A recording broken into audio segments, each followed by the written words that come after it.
Hello and welcome to Ninja Prep. This is Kapil Goyal, your educator and mentor for PG physics. तो इस lecture में हम perturbation theory के questions discuss करेंगे और ये जो क्वेश्चन होंगे ये टाइम इंडिपेंडेंट परटर्बेशन थ्योरी के क्वेश्चंस होंगे। जितने भी क्वेश्चंस मैं आपको कराऊंगा वो बहुत इंपॉर्टेंट क्वेश्चंस है, किसी ना किसी एग्जाम में आए हुए क्वेश्चंस है। तो इन क्वेश्चंस को मेरे कराने के बाद जरूर कर लेना। और आपको ये बहुत अच्छे से पता है कि परटर्बेशन थ्योरी के दोनों पार्ट, चाहे वो डिपेंडेंट चाहे इंडिपेंडेंट, अपने आप में एग्जाम पॉइंट ऑफ व्यू से इंपॉर्टेंट होते हैं, तो आप इसको स्किप नहीं कर सकते हैं।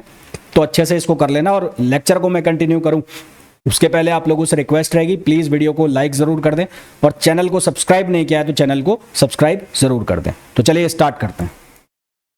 तो पहला जो क्वेश्चन है उसके अंदर हमें पूछा गया है the first order correction to the energy in non degenerate perturbation theories.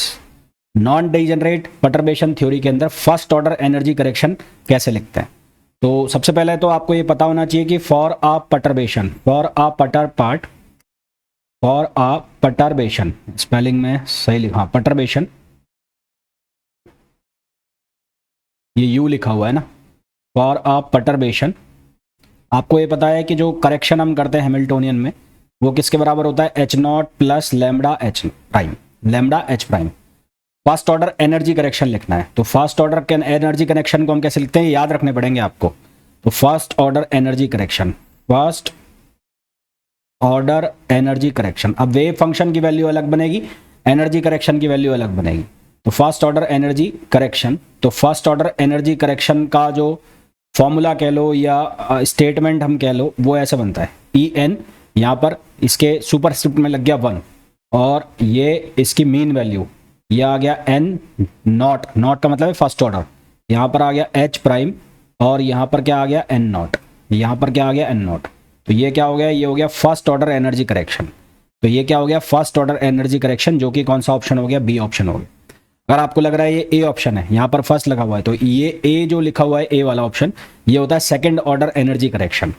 Next question यही है कि सेकंड ऑर्डर एनर्जी करेक्शन क्या होता है। तो सेकंड ऑर्डर एनर्जी करेक्शन का जो फॉर्मूला होता है सेकंड ऑर्डर का, तो सेकंड ऑर्डर में यहाँ पर आ जाता है 2 और इसको कैसे लिखा जाता है, एल्जेब्रिक समेशन। फिर ये जो एम और एन स्टेट है ये बराबर नहीं होनी चाहिए। फिर यहाँ पर लिखा जाता है क्या, पटर पार्ट। पटर पार्ट में यहाँ पर कैसे लिखा जाता है, इसको इस तरह से लिखा जाता है, इसको लिखा जाता है इस तरह से, यहाँ पर लगता है मॉड और उसके बाद ये m एक स्टेट हो गई 0, फिर यहाँ पर आ गया h प्राइम और उसके बाद एक स्टेट हो गई n, है ना, और इसका करना है हमें स्क्वायर और फिर डिवाइड होता है, डिनोमिनेटर में आता है en0 और minus em0, en0 minus em0, m और n इक्वल नहीं होने चाहिए। तो ये कौन सा होता है, सेकेंड ऑर्डर एनर्जी करेक्शन होता है। तो ये फॉर्मूला आपको याद रखना है, नहीं डायरेक्ट फॉर्मूला पूछे जा सकते हैं, पूछे जाते हैं, तो ये डायरेक्ट पूछे जाता है। ये अभी जो मैंने आपको बताया एनर्जी करेक्शन है। इसी तरह से जो वेव फंक्शन है उसके करेक्शन कुछ ऐसे ही देखने को मिलते हैं, जैसे कि फर्स्ट ऑर्डर वेव करेक्शन जो देखने को मिलेगा तो वो कुछ ऐसा रहेगा जैसे सेकंड ऑर्डर का एनर्जी करेक्शन है। तो वहां पर आपको कंफ्यूजन हो सकता है कि जब आपसे क्वेश्चन एग्जाम में पूछने को मिलेगा तो उन दोनों को कंफ्यूज कर जाओ और फर्स्ट ऑर्डर का जो वेव फंक्शन का करेक्शन है उसमें पहले जो एनर्जी करेक्शन है उसका आंसर मार दो। तो ऐसा आपको नहीं करना है, तो ये आपको याद करने पड़ेंगे। नेक्स्ट है, if the perturbation Hamiltonian commute with H not, यानी कि एच नॉट और एच प्राइम दोनों कम्यूट कर जाए तो उस केस में क्या होगा। तो हमें कहा गया है कि इफ एच नॉट और एच प्राइम कम्यूट कर रहे हैं, कम्यूट करने का मतलब क्या है कि अगर हमारे पास दो कोई भी ऑपरेटर है वो कम्यूट कर जाए, कम्यूट करने का मतलब है कि इनका कम्यूटेशन किसके बराबर हो जाए, 0 के बराबर, यानी कि ए बी माइनस बी ए किसके बराबर हो जाए 0 और ए बी किसके बराबर हो जाए, बी ए के बराबर। तो ये है कम्यूट करने का मतलब। तो यहाँ पर हमें कहा गया है कि जो परटर्बेशन हैमिल्टोनियन है वो एच नॉट के साथ कम्यूट कर जाए, यानी कि इनका जो कम्यूटेटर ब्रैकेट है वो 0 आ जाए। तो उस केस में क्या होगा, तो उस केस में दोनों की जो स्टेट्स है साइमल्टेनियस हो जाएंगी। तो देन दे पजेस, तो आंसर में आ जाएगा then they possess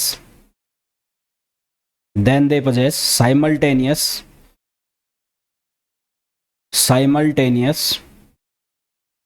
eigen state, then they possess simultaneous eigen state। तो हमारे पास आंसर क्या आ जाएगा, सी आ जाएगा, है ना, क्या आंसर आ जाएगा, सी आ जाएगा। अगला क्वेश्चन देखो, in non degenerate perturbation theory the first order wave function. अब देखो ये वेव फंक्शन वाले आ गए, मैंने आपको कहा था कि ये कुछ वैसे होंगे जैसा एनर्जी ऑर्डर में करेक्शन है। तो जो फर्स्ट ऑर्डर का वेव फंक्शन होगा वो होगा ये ए ऑप्शन। तो ये आप देखोगे तो ये लगभग वैसा ही लग रहा है जैसा कि किसमें देखने को मिला था, सेकेंड ऑर्डर का जो एनर्जी करेक्शन था, लगभग वही लिखा हुआ है, सारी कहानी वही लिखी हुई है। तो यहाँ से पकड़ोगे कैसे, ये ऊपर वाला टर्म लिखा हुआ है, ये ऊपर वाला टर्म, तो ये ऊपर वाला जो टर्म है ये फर्स्ट ऑर्डर का एनर्जी करेक्शन लिखा हुआ है। ये क्या लिखा हुआ है, फर्स्ट ऑर्डर का एनर्जी करेक्शन लिखा हुआ है ना। तो वेव फंक्शन का करेक्शन अलग फॉर्मूला से होगा, एनर्जी का जो करेक्शन है वो अलग फॉर्मूला से होगा, और ये अलग अलग है, इनको मिक्स नहीं करना है आपको।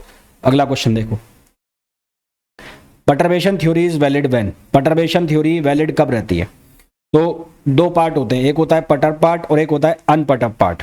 तो एक एच नॉट होता है, एच नॉट को हम क्या कहते हैं, अनपरटर्ब पार्ट, एच नॉट को हम क्या कहते हैं, अनपरटर्ब पार्ट।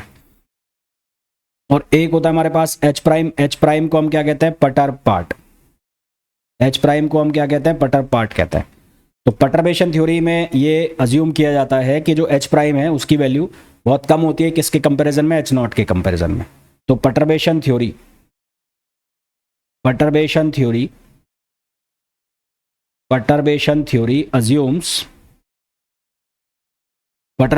अज्यूम्स कि एच प्राइम जो है वो लेस देन है किससे, एच नॉट से।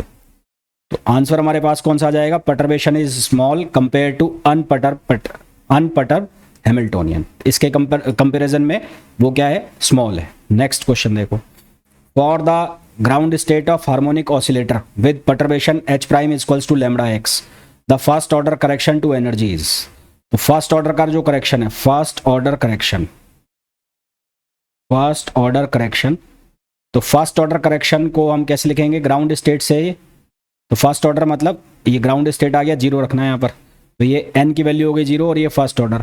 तो यहाँ पर क्या आएगा, लैम्डा, ये क्या आ जाएगा, एन की जगह जीरो, फिर यहाँ पर क्या आएगा, यहाँ पर आएगा एच प्राइम, फिर यहाँ पर क्या आएगा, जीरो। एच प्राइम की जगह हम कितना रख देंगे, लैम्डा एक्स। तो एक मिनट पहले मैं इसको ऐसे लिख दूँ, एच प्राइम की जगह कितना रख देंगे, लैम्डा एक्स। तो लैम्डा आ जाएगा बाहर, तो लैम्डा बाहर आ गया, ये आ गया जीरो, ये आ गया एक्स और ये आ गया जीरो, है ना, इस तरह से आ गया। अब जो ग्राउंड स्टेट वेव फंक्शन होगा, ग्राउंड स्टेट वेव फंक्शन वो तो होगा इवन, और जबकि x जो है वो क्या होगा, ऑड होगा। तो ground state wave function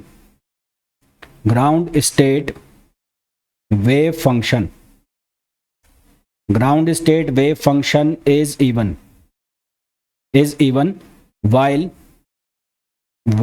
x is odd, जबकि जो x है वो क्या होगा, ऑड होगा, और इसलिए इंटीग्रल जो है वो क्या कर जाएगा, वैनिश कर जाएगा। हेंस जो ये लिखा हुआ है, ये 0x 0, ये किसके बराबर हो जाएगा, जीरो के बराबर, और ये जीरो के बराबर हो जाएगा। तो हमारे पास जो एनर्जी करेक्शन है वो भी क्या आ जाएगा, जीरो आ जाएगा। तो हमारे पास एनर्जी करेक्शन भी क्या आ जाएगा, जीरो आ जाएगा। ठीक है, अगला क्वेश्चन देखो, अगला क्वेश्चन है, degenerate perturbation theory is required when, degenerate perturbation theory की रिक्वायरमेंट कब होती है।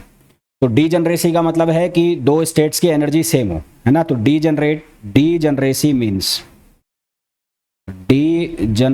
मीन्स, तो डीजनरेसी का मीनिंग है कि E1 ये एनर्जी जो है वो क्या हो जाए, सेम हो जाए, और एनर्जी सेम हो जाएगी तो जो डिनोमिनेटर है ऑर्डिनरी परटर्बेशन का, डिनोमिनेटर वो क्या हो जाएगा, जीरो, और वो जीरो हो जाएगा। तो उस केस में जो डीजनरेसी वो आ जाएगी, क्योंकि डीजनरेट परटर्बेशन थ्योरी रिक्वायर्ड 2 और more states have same unperturb energy. तो दो या दो से ज्यादा स्टेट की जो अनपरटर्ब एनर्जी है वो क्या हो, सेम हो। तो आंसर हमारे पास क्या आ जाएगा, बी आ जाएगा।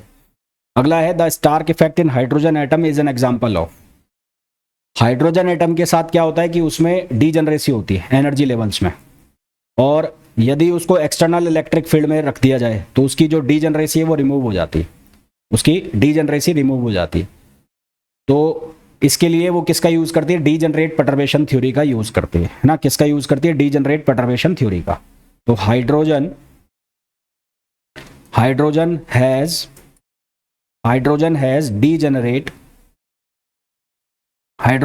degenerate energy levels,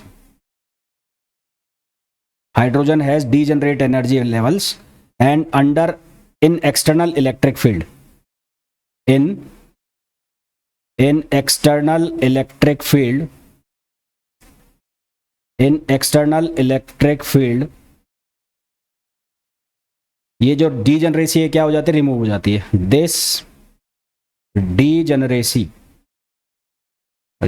degeneracy removes, external electric field के अंदर ये जो डीजनरेसी है ये रिमूव हो जाती है. तो जो स्टार्क इफेक्ट है वो क्या यूज करता है, डीजनरेट परटर्बेशन थ्योरी का यूज करता है. तो does stark effect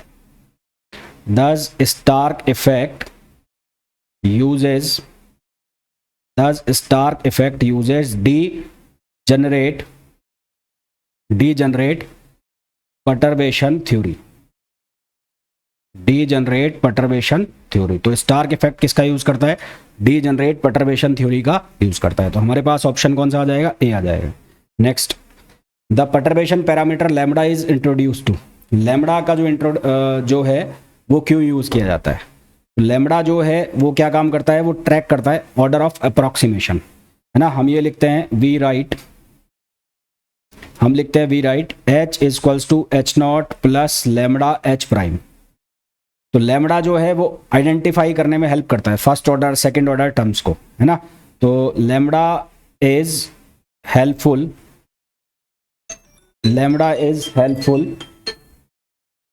to find out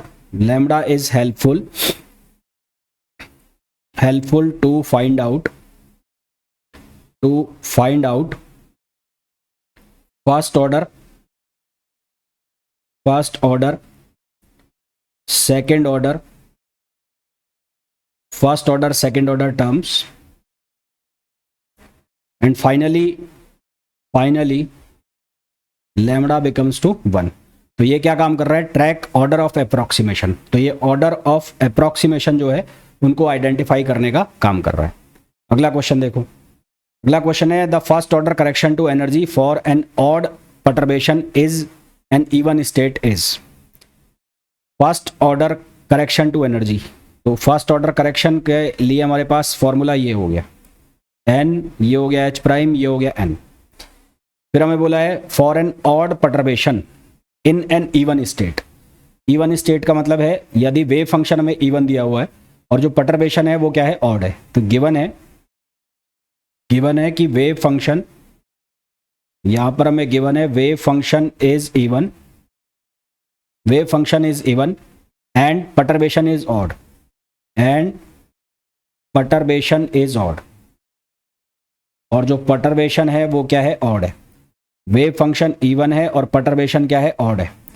तो उस केस में क्या होगा, इवन ऑड इवन. तो यहां पर क्या बनेगा, ये बनेगा इवन, यहां पर क्या हो जाएगा ऑड, और ये क्या हो जाएगा इवन, है ना. Even odd even. तो इवन ऑड का ऑड और ऑड इवन का क्या आएगा, ऑड. तो फाइनल आंसर हमारे पास क्या आएगा, ऑड आएगा. क्या आएगा, ऑड. और ऑड का जो इंटीग्रल फंक्शन है वो क्या हो जाता है, जीरो हो जाता है. और इंटीग्रल ऑफ ऑड फंक्शन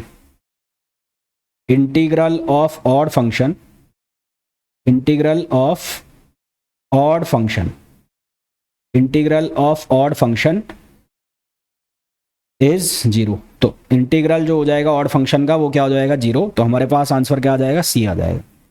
अगला क्वेश्चन देखिए. अगला क्वेश्चन है in perturbation theory the corrected energy is expanded as. तो स्टैंडर्ड परटर्बेशन एक्सपेंशन. तो स्टैंडर्ड एक्सपेंशन जो हम लिखते हैं वो क्या लिखते हैं, E n equals to E n zero. फिर यहाँ हो जाएगा lambda E n one plus, फिर यहाँ हो जाएगा लैम्बडा स्क्वायर, यहाँ हो जाएगा E n square and so on. इस तरह से चलता जाएगा. कौन सा आंसर मैच कर रहा है, ए आंसर मैच कर रहा है. तो आंसर कौन सा आ जाएगा, ए आ जाएगा. नेक्स्ट देखो, विच quantity appears in denominator of second order energy correction. Second order energy correction में कौन सी क्वांटिटी अपीयर होती है. ठीक है. तो सेकेंड ऑर्डर का जो करेक्शन है वो हम कैसे लिखते हैं, वो लिखते हैं एल्जेब्रिक समेशन.